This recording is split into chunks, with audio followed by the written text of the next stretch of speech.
Hi, this is Renee from Spirited Growth LLC. I'm here today to share with you what I'm going to call a meditation craft. In fact, I'm calling it a Swirlygig meditation craft. And this is a craft that I'm going to be sharing in a couple weeks with kids from ages 5 to 10 years old. This can be a really engaging craft and meditation tool.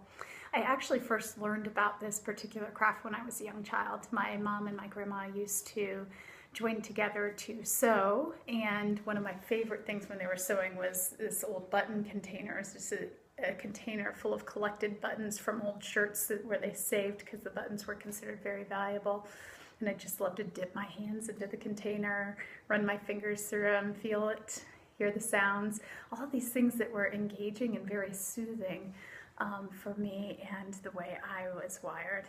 And so this particular craft actually uses a button, and I remember my mother introducing me to this as a young child. And what I really like about this is it is a very meditative and engaging thing.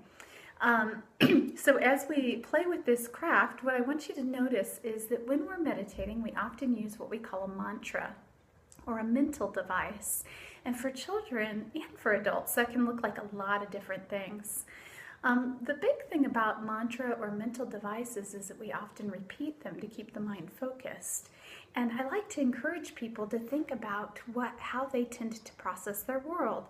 So thinking about if you're more of a visual processor, like you really see things and learn best through visual means, or if you're more of an auditory processor, you talk through things. Maybe when you have a problem, you talk through it, or a more verbal child.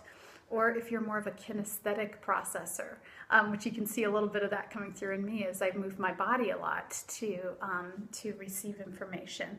I feel things deeply. And so this particular craft is really good for all of those learning types. And so it's really good for focusing the minds of many different children, depending on what you choose to focus on.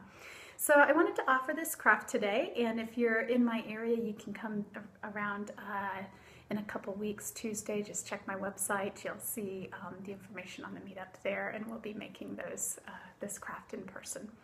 So basically what you're going to need for this craft is you're going to need some kind of string. I've got some yarn from an old knitting project.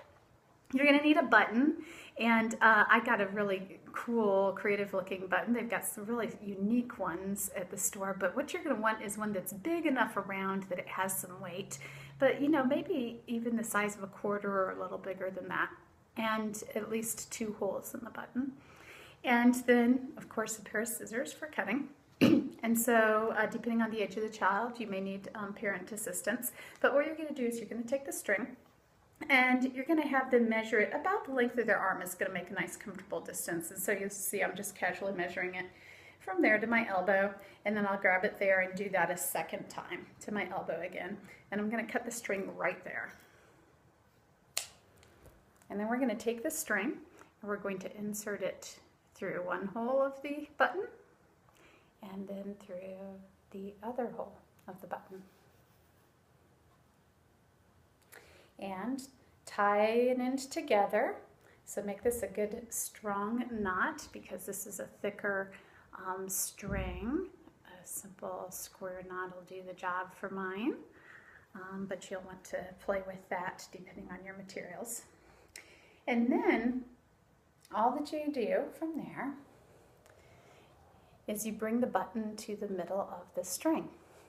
And so if you wind this up, you'll see that I've created a lot of twists in the string as I wind it up from one end. And I've got my fingers inserted in the ends. I can create a pattern, a rhythm, where I'm able to pull that twist out and have it spin the other direction. You can kind of see that spinning action.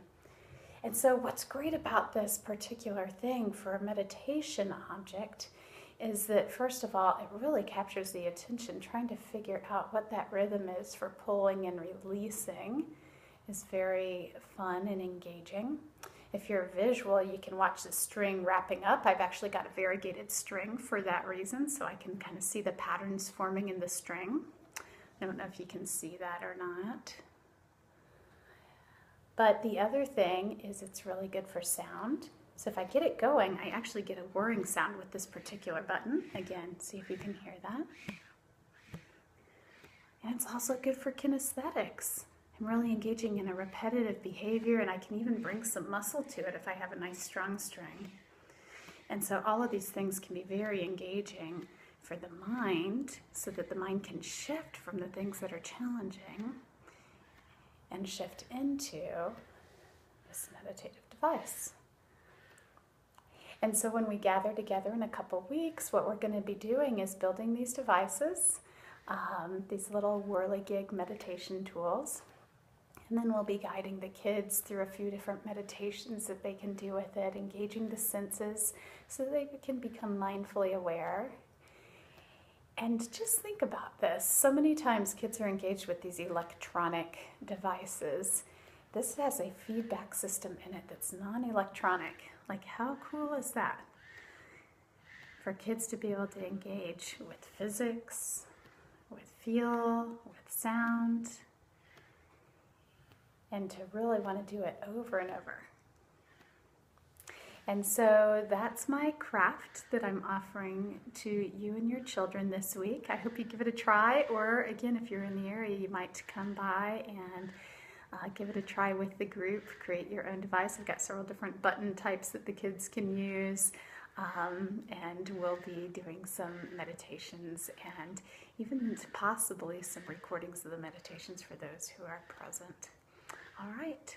Thank you so much, and I hope to see you soon.